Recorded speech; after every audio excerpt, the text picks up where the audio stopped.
Chapter 1 physical word units and measurements के अंदर अब हम नेक्स्ट टॉपिक की स्टडी करते हैं। नेक्स्ट टॉपिक जो हमारे पास सिलेबस में दिया हुआ है वो है मेजरमेंट्स या मापन।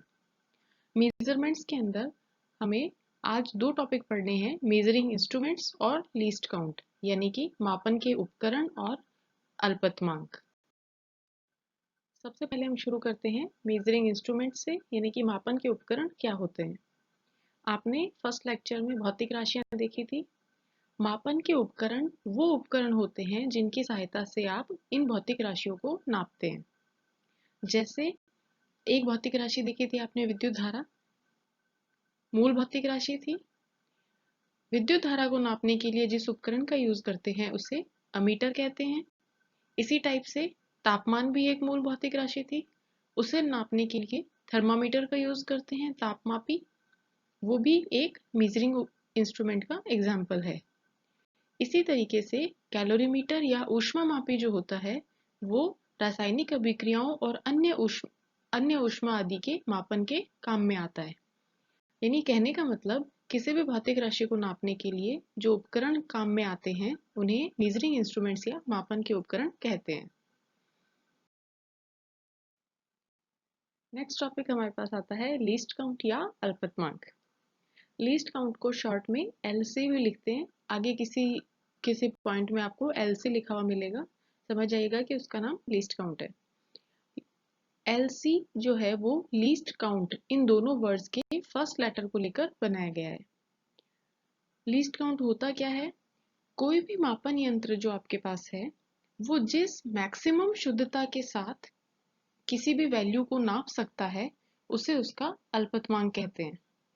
जैसे हमारे पास जो सिंपल स्केल होता है उसमें स्केल के ऊपर जो सबसे छोटी दूरी आप प्रिसाइजली यानी कि सटीकता से बता सकते हो वो 1 मिलीमीटर की होती है। फिगर में आपको दिखाई दे रहा होगा, आपकी स्केल में सेंटीमीटर वाली लाइन में 0 1 2 3 आगे 15 तक है। उनके बीच में 0 और 1 के बीच में 10 छोटी छोटी लाइनें खींची हुई हैं, यानी कि 0 और 1 को 10 छोटे छोटे भागों में बांटा गया है। सबसे पहली लाइन जो है वो 1 मिलीमीटर को बताती है, यानी आपका स्केल सबसे छोटी चीज, सबसे छोटी दूरी 1 मिलीमीटर को बिल्कुल एग्जैक्टली बता सकता है। इसलिए इस स्केल का लीस्ट काउंट 1 मिलीमीटर होता है। 0 से 1 के बीच में 9 लाइनें खींच के उसे 10 भागों में बांट दिया। सबसे छोटा भाग 1 मिलीमीटर का है, यानी कि आपको अगर कहा जाए 1 मिलीमीटर की लाइन खींचिए या 1.1 सेंटीमीटर की लाइन खींचिए तो आप उसे इजीली खींच सकते हैं। क्योंकि ये स्केल 1 मिलीमीटर तक की छोटे मान को बताता है इसलिए इसका लीस्ट काउंट 1 मिलीमीटर होगा। अगर ये 1 मिलीमीटर से कम मान को भी बता पाता तो इसका लीस्ट काउंट वो हो जाता। अब किसी भी उपकरण का लीस्ट काउंट निकालते कैसे हैं? आप कोई भी स्केल ले लीजिए और उस पे मुख्य पैमाना मतलब जो भी स्केल की आपको रीडिंग लेनी है उसके मेन स्केल पर सबसे छोटे खाने का मान लीजिए। जैसे हमें सेंटीमीटर स्केल अगर लेनी है तो सबसे छोटा खाना जो उस पे नंबर लिखे हुए हैं उसमें कितना होगा? 0 और 1 है, सीधा 1 सेंटीमीटर है। तो यानी कि इसमें मेन स्केल के सबसे छोटे खाने का मान कितना हो गया? 1 सेंटीमीटर। और उसमें टोटल कितने खाने बने हुए हैं, यानी कि उसे छोटी छोटी लाइनें खींच के टोटल कितने भागों में बांटा गया है। यहाँ पर हमारी स्केल में 9 लाइन खींच के 10 भागों में बांटा गया है। इसलिए जो लीस्ट काउंट है वो आपको मिलता है 1 सेंटीमीटर अपॉन 10, यानी कि 0.1 सेंटीमीटर या 1 mm। स्केल हम डे टू डे लाइफ में यूज करते हैं इसलिए स्केल का लीस्ट काउंट हम डायरेक्टली भी बता सकते हैं कि सबसे छोटी लाइन है वो 1 मिलीमीटर को बता रही है, इसलिए इसका लीस्ट काउंट 1 मिलीमीटर हो गया। कोई ऐसे उपकरण जो हम अपने डेली रूटीन में यूज नहीं करते उनके लिए लीस्ट काउंट निकालने के लिए क्या करेंगे? उस स्केल पे जो सबसे छोटा मान आपको दिखाई दे रहा हो, जैसे कि यहाँ पर सबसे मिनिमम दूरी जो आप अपनी स्केल को पढ़कर बता सकते हो वो 0 के बाद सीधा 1 सेंटीमीटर आपको पता चल रहा है, लिखा हुआ है। तो वो हो गया आपका 1 सेंटीमीटर और इस 1 सेंटीमीटर को उसने कितने भागों में बांटा है उससे डिवाइड कर दीजिए। ऐसे करके आप उस एपरेटस का लीस्ट काउंट निकाल सकते हैं। मीजरिंग इंस्ट्रूमेंट के नाम पर मैंने 7 आइटम्स लिस्ट किए हैं जो आपके फिजिक्स फर्स्ट की लैब में और फिजिक्स सेकंड के लैब में प्रैक्टिकल्स में दिए हुए हैं। अभी हम एक बार इन एपरेटसेस को पढ़ लेते हैं। अगर और कोई एपरेटस होगा तो आगे फर्दर किसी लेक्चर में उसकी स्टडी कर लेंगे। तो ये 7 जो इंस्ट्रूमेंट्स हैं, ये और इनके लीस्ट काउंट, ये क्या काम आते हैं और इनका लीस्ट काउंट कैसे निकालना है, ये हम आज के लेक्चर में देख लेते हैं। पहले जो चार इंस्ट्रूमेंट्स हैं, यानी कि vernier caliper, screw gauge, spherometer और थर्मोमीटर, ये आपके फर्स्ट सेमेस्टर के अप्लाइड फिजिक्स की जो लैब है उसमें यूज होंगे। और नीचे के 3 अमीटर, वोल्टमीटर और गैल्वेनोमीटर, ये सेकेंड सेमेस्टर के अप्लाइड फिजिक्स की जो लैब होगी उसमें आपको यूज करने हैं। लीस्ट काउंट निकालने के हिसाब से नीचे के जो 4 एपरेटस हैं, यानी कि थर्मोमीटर से लेकर गैल्वेनोमीटर तक के, इनका लीस्ट काउंट निकालना इजी है, इसलिए पहले हम इनकी स्टडी करते हैं, उसके बाद बाकी तीनों की स्टडी करेंगे। सबसे पहले हम देखते हैं एमीटर। एमीटर जैसा आपको फिगर में दिखाई दे रहा है, चित्र में दिखाई दे रहा है, देखने में कुछ इस टाइप का होता है। इसके 2 टर्मिनल्स आपको दिख रहे होंगे, एक पे माइनस बना हुआ है, एक पे प्लस बना हुआ है। यहाँ से इन 2 सिरों से हम इस एमीटर को परिपथ में जोड़ते हैं।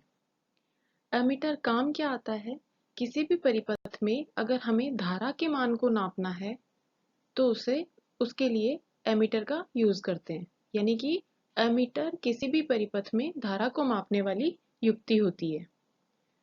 अगर आपको किसी भी सर्किट में देखना हो तो एमीटर का सिंबल ए लिख के उसके चारों तरफ सर्किल बनाकर 2 लाइनें खींचकर दिखा जाता है। यानी कि अगर ऐसा कोई सिंबल आपको कहीं दिखाई दे रहा है, इसका मतलब उस जगह पर एमीटर को जोड़ा हुआ है। चित्र में आपने जो एमीटर देखा था उसकी स्केल को जूम करके साइड वाली फिगर में दिखाया गया है। अब देखिए, अगर आपको इसका लीस्ट काउंट निकालना है तो जैसे आपने अपनी सिंपल स्केल का लीस्ट काउंट निकाला था उसी टाइप से इसका लीस्ट काउंट निकाल के देखते हैं। स्केल पर आपको सबसे पहले 0 दिखाई दे रहा है लिखा हुआ, उसके बाद 2 दिखाई दे रहा है, तो यानी कि आपकी मेन स्केल पर सबसे छोटे खाने का मान कितना है, 2 एम्पियर। धारा को एम्पियर में नापा जाता है, इसलिए जो ये धारा बताएगा, सबसे छोटा जो डिजिट आपको लिखा हुआ दिख रहा है वो है 2 एम्पियर। तो मुख्य पैमाने का सबसे छोटा भाग हो गया 2 एम्पियर। और उसमें टोटल कितने भाग हैं, तो देखिए इसमें 9 लाइन खींचकर इसे 10 भागों में बांटा गया है। तो लीस्ट काउंट क्या हो गया, सबसे छोटे खाने का मान यानी कि 2 एम्पियर बटे भागों की संख्या यानी कि 10। तो इस एमीटर का लीस्ट काउंट आपको मिलता है 0.2 एम्पियर। यानी कि 0 के जस्ट आगे वाली जो लाइन है वो 0.2 एम्पियर की धारा को बताएगी, उसके आगे वाली लाइन 0.4 एम्पियर को, थर्ड नंबर की लाइन 0.6 एम्पियर को। यानी कि एक लाइन से दूसरी लाइन के बीच में जो गैप है वो 0.2 एम्पियर है। सबसे 0 के बाद सबसे पहली लाइन जो मान बताती है वो उसका लीस्ट काउंट कहलाता है। यहाँ आपकी पहली लाइन 0.2 एम्पियर को बता रही है, इसलिए इस एमीटर का लीस्ट काउंट 0.2 एम्पियर है। नेक्स्ट इंस्ट्रूमेंट हमें देखना है वोल्टमीटर।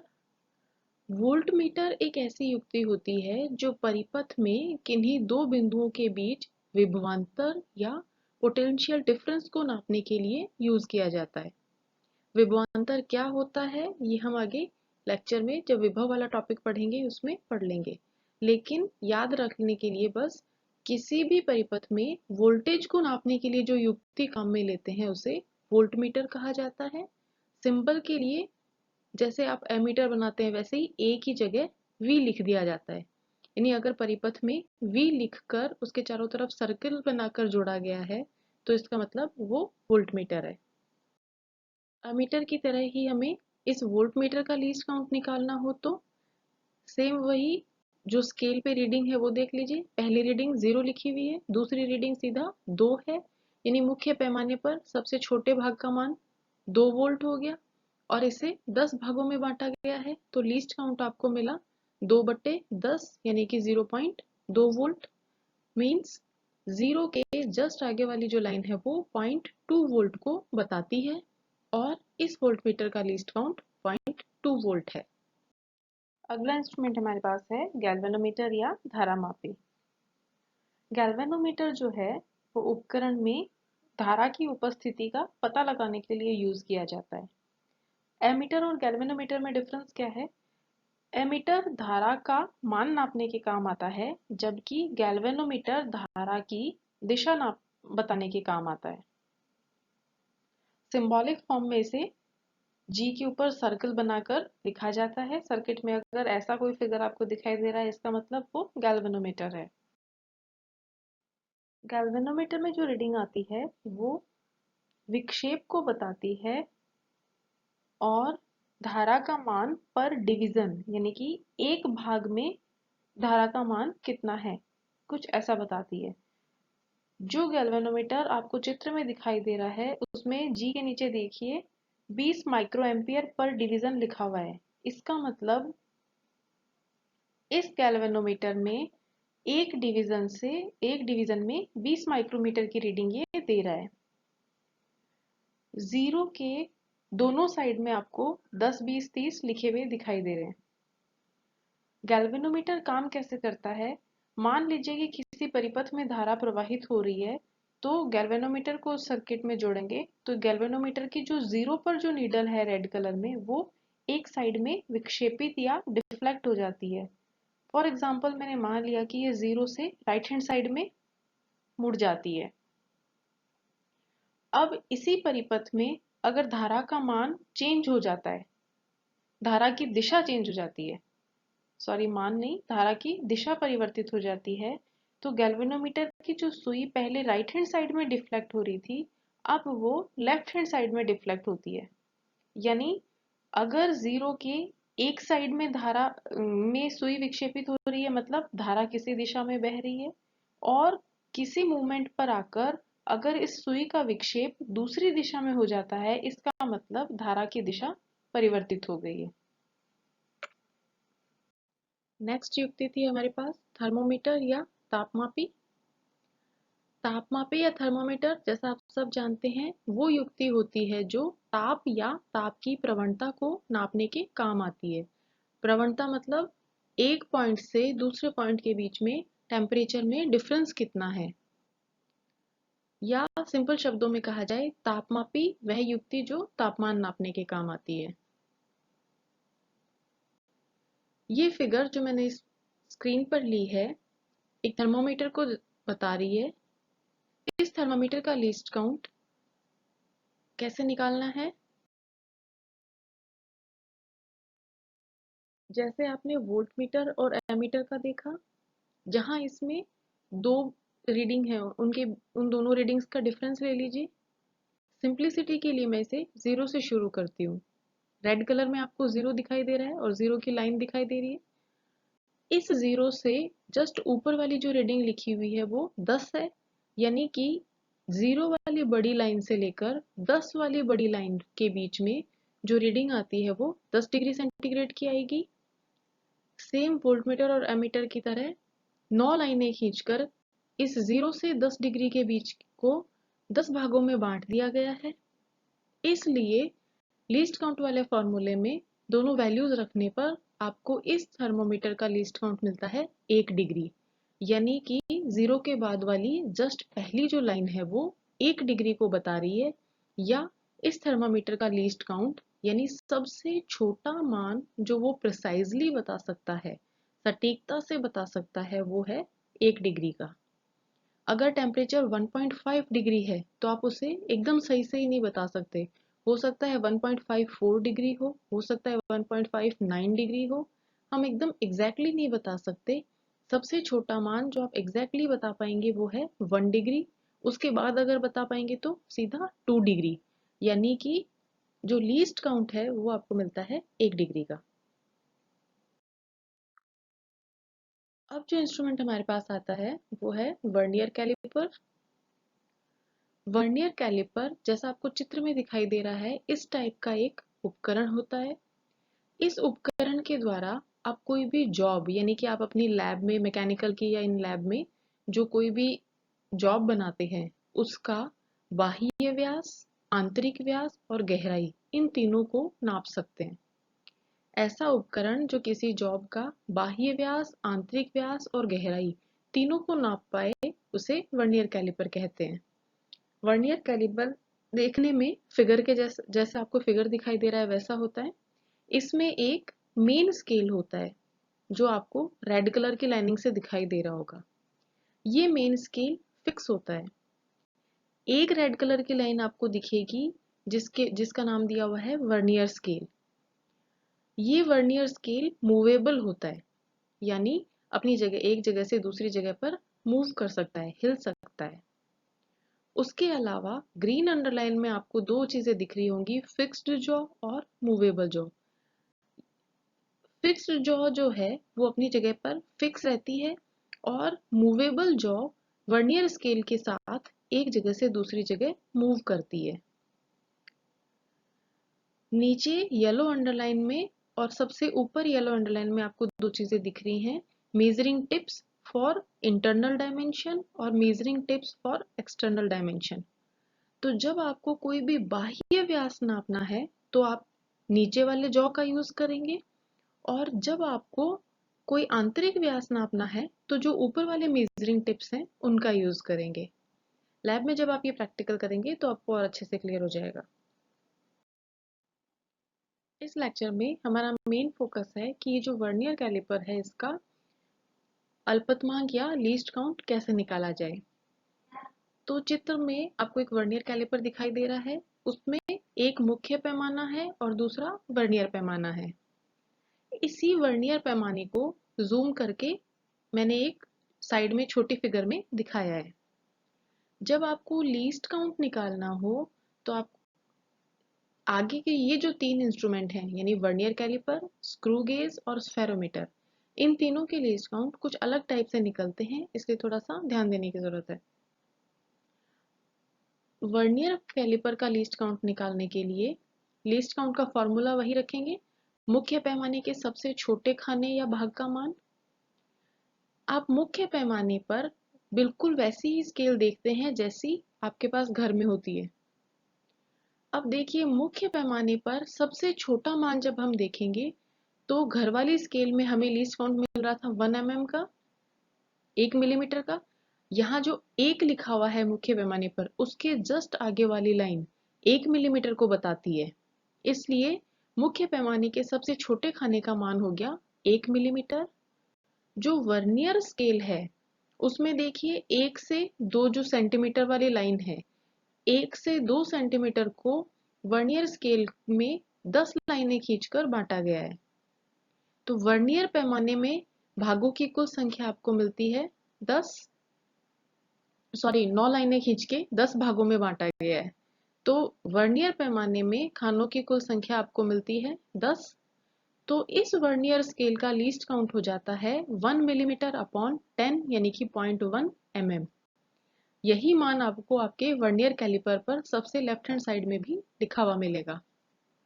यानी इस वर्नियर कैलिपर का लीस्ट काउंट निकालने के लिए मेन स्केल पर सबसे छोटे खाने का मान 1 मिलीमीटर अपॉन वर्नियर में कुल कितने भाग हैं, तो 1 से 2 सेंटीमीटर की जो बीच की लाइन है उसे 9 लाइन खींचकर 10 भागों में बांटा गया है।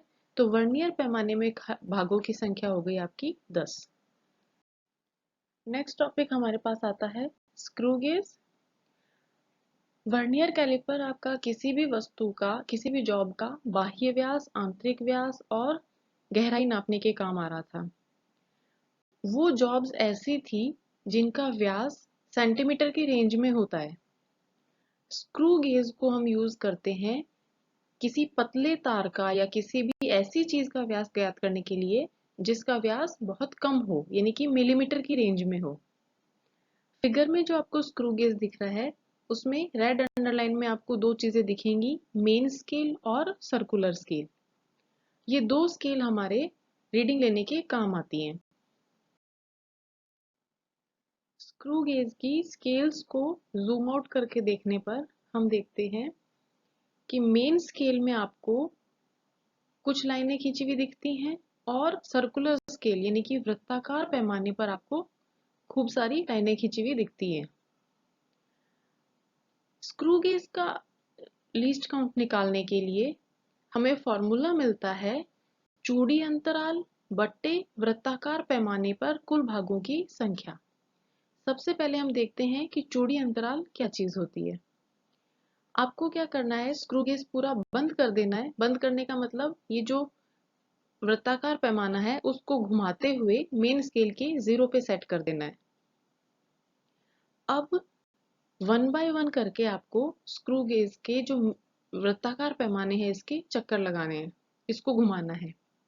मान लीजिए कि आप 5 चक्कर लगा रहे हैं। इस वृत्ताकार पैमाने को 5 चक्कर लगाने पर आपकी मेन स्केल में कोई रीडिंग आती है। मैंने मान लिया कि मेन स्केल की जो मुख्य पैमाने पर वृत्ताकार पैमाने द्वारा तय की गई दूरी है, यानी कि वृत्ताकार पैमाने को 5 चक्कर लगाने पर मुख्य पैमाने पर जो रीडिंग आई वो नोट कर लेनी है। और आपने कितने चक्कर लगाए? 5। अगर 10 लगाए हैं तो 10 से डिवाइड कर देना है। यानी चूड़ी अंतराल क्या होगा? कोई फिक्स चक्कर आप अपनी इच्छा से ले लीजिए, वृत्ताकार पैमाने को उतने चक्कर लगाइए, उसकी वजह से आपको मेन स्केल पे जो रीडिंग प्राप्त होती है वो नोट कर लीजिए और उस रीडिंग को आपने जितने चक्कर लगाए हैं उससे डिवाइड कर दीजिए। ये चीज आपको मिलती है चूड़ी अंतराल। लेकिन हमारा पर्पस है इस स्क्रू गेज का लीस्ट काउंट निकालना। लीस्ट काउंट कैसे निकालेंगे? चूड़ी अंतराल अपॉन ये जो वृत्ताकार पैमाना है इस पर कुल कितने भाग हैं। जैसे एग्जाम्पल के लिए अगर चूड़ी अंतराल का मान मुझे मिलता है 1 मिलीमीटर, यानी कि मैंने अपने वृत्ताकार पैमाने को 5 या 10 या 20 जितने भी चक्कर लगवाए, उसकी वजह से चूड़ी अंतराल मेरे को 1 मिलीमीटर मिला और मेरे इस वृत्ताकार पैमाने पर 100 भाग बने हुए हैं, तो लीस्ट काउंट हो जाएगा 1/100 mm, यानी कि 0.01 mm। देखिए वर्नियर कैलिपर हमने देखा, वो व्यास निकालने के लिए जो सेंटीमीटर की रेंज में हो। स्क्रू गेज देखा, वो व्यास निकालने के लिए जो मिलीमीटर की रेंज में हो। नेक्स्ट हमारे पास इंस्ट्रूमेंट आता है स्फेरोमीटर। स्फेरोमीटर एक ऐसा उपकरण होता है जो किसी भी वक्र पृष्ठ की वक्रता त्रिज्या को नापने के काम आता है। यानी कि कोई स्फेरिकल चीज है, कोई जैसे कांच के गिलास की प्लेट है, उसकी वक्रता त्रिज्या कितनी है वो हम स्फेरोमीटर की सहायता से नापते हैं। स्फेरोमीटर में भी एक मुख्य पैमाना होता है जो आपको फिगर में दिखाई दे रहा है और एक वृत्ताकार पैमाना होता है। जैसे आपने स्क्रू गेज में निकाला, सेम वही फॉर्मूले से आपको स्फेरोमीटर का अल्पतमांक निकालना होता है। ये जो वृत्ताकार पैमाना है इसे मुख्य पैमाने के 0 पे सेट कर लीजिए। निश्चित संख्या में 5, 10, 15 जितने आप चाहें उतने चक्कर वृत्ताकार पैमाने के लगाइए। उस चक्कर के लगाने के कारण मुख्य पैमाने पर आपकी जो रीडिंग आती है वो नोट कर लीजिए। उस रीडिंग को वृत्ताकार पैमाने ने कितने चक्कर लगाए उससे डिवाइड कर दीजिए। ये आपको मिला चूड़ी अंतराल। अल्पतमांक निकालना होगा तो चूड़ी अंतराल को वृत्ताकार पैमाने को कितने भागों में बांटा गया है उससे डिवाइड कर दीजिए। जैसे अगर आपका चूड़ी अंतराल 1 मिलीमीटर आया, वृत्ताकार पैमाने में भागों की संख्या 100 है, तो लीस्ट काउंट जो होगा वो 1 mm अपॉन 100 यानी कि 0.01 mm। स्फेरोमीटर का इस तरीके से अगर अल्पतमांक आपने निकाला है और चूड़ी अंतराल का और वृत्ताकार पैमाने में भागों की संख्या का मान 1 और 100 है, तो स्फेरोमीटर का अल्पतमांक आ गया 0.1 mm।